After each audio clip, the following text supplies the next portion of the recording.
Hey guys, Econ here. Today we're talking about self-tapes, not to be confused with the popular selfie tapes. Just me? So, self-tapes are actors' recorded auditions sent to casting directors to be considered for a job. Today we're going to talk about some of the basics to self-taping and also some more advanced things. Everything from what kind of gear to get to how to properly light for your setup and tips on how to let your acting stand out so you can book the job. I booked Bosch Legacy and Grey's Anatomy alone using the things that we're talking about today, and I hope they help your self-tapes too. Self-tapes are here to stay, and we gotta get good at them. So we have some good news and we have some bad news. Bad news, instead of 50 people getting seen for a role in person, there are about 500 tapes being seen. The good news is they're seeing more people. So if you don't have a lot of credits or you have a smaller agent, you might get seen. Also at the end, I'll have a couple bonus tips, so make sure you stick around for that. I do want to point out that none of this is gospel. Certain casting directors do have their preferences and they'll specify that in instructions. This is a compilation of what I've seen work for myself and other actors I know. So that's why this is the complete guide to self-taping. Bang! Number 1, follow the instructions. You would think that would be assumed. Not so much. Instructions could be 2 lines, it could be 2 pages. Sometimes they're really confusing. The reason why they send 2 pages of instructions is because actors keep messing them up. They get inundated with hundreds, if not thousands of tapes. Making their lives easier would help you make a good first impression and also stand out above the rest.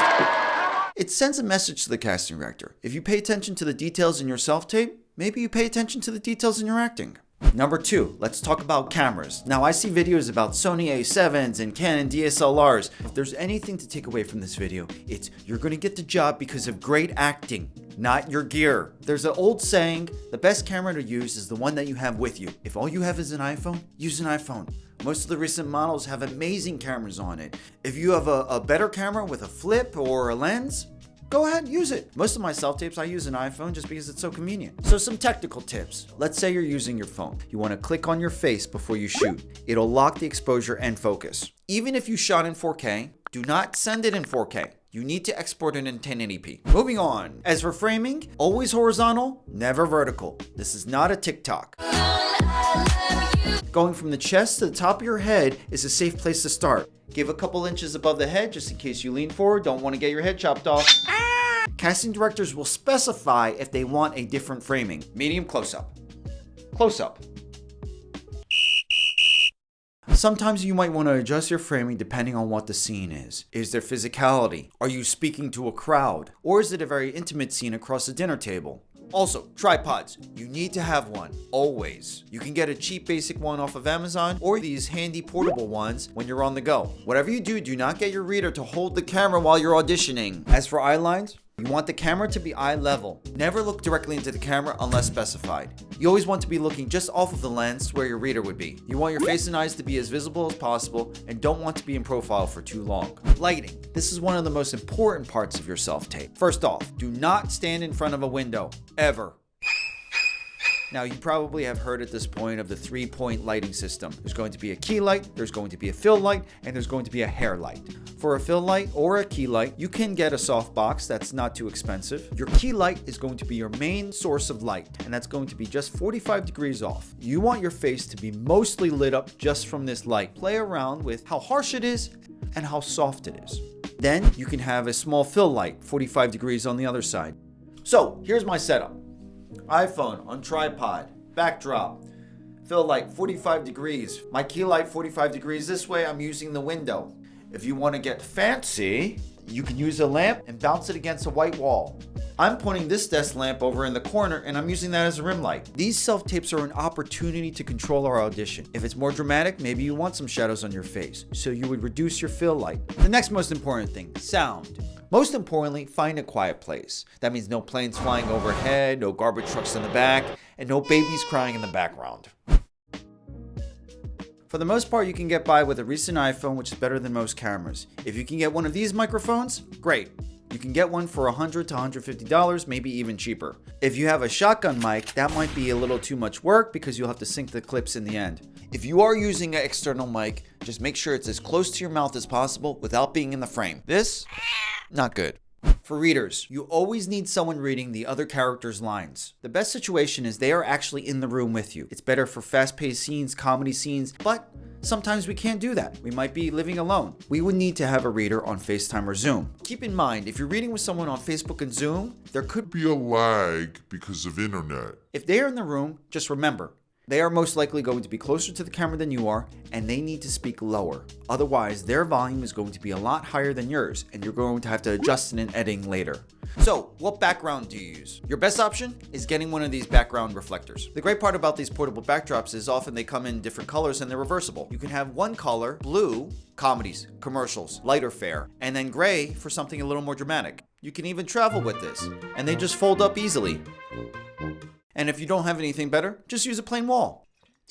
Woo! Hey guys, we're almost there. I promise you, self-tapes are easy. Oh, and comment below and let me know what you think. Moving on. Wardrobe. Be specific, but less is more. This is the frame you have. Use every opportunity to show who the character is. Rules for wardrobe are basically the same as in-person auditions, except you're not wearing pants.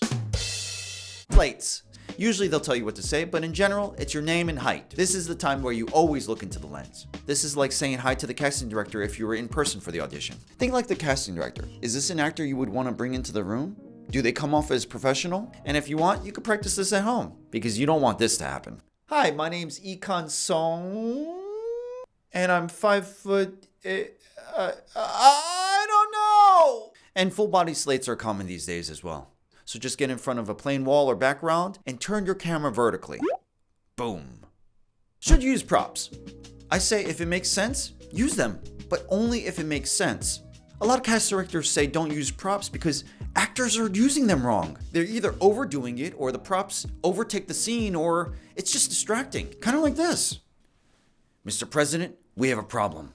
Props used well only add to the scene, never take away. Should you be off book?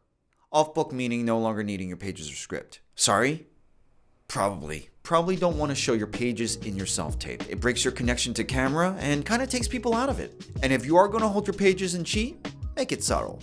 Pardon me, would you have any...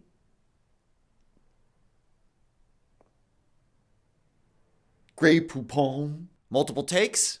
For self-tapes, we rarely get direction from the casting director or adjustments, so go for it. Make sure the different takes are distinct and still accurate. And as for your bonus tips that I promised, bonus tip number 1, do your slate in character. Now, you don't have to go overboard, and do say your actual name and height, but just give the essence of what the character is you're playing in your slate. If it's a fun, personable guy, be a fun, personable guy. If it's something a little more distinct, like has an accent, do the accent in a slate. Otherwise, it might be a little confusing like this. Hi, my name's Soong, and I'm reading for Korean Gangbanger number 1. Bonus tip number 2. Put a picture next to your camera that's similar to who you're talking to in the scene. It helps your acting to have someone to look at. Who is this character in the scene to you? Is it someone you're attracted to? Someone that intimidates you? Is it someone who's super handsome and you aspire to be? With these self-tapes, you are helping to sell the illusion. That's why we want a clear background. Lighting choices. The closer we get to their vision, they know we know what they're trying to make, and we can let our acting stand out. I hope you thought this video was helpful for your own self-tapes. If you did, give me a thumbs up if you're into that. It helps other people find the channel. As always, subscribe and see what we're up to next week. Go get it.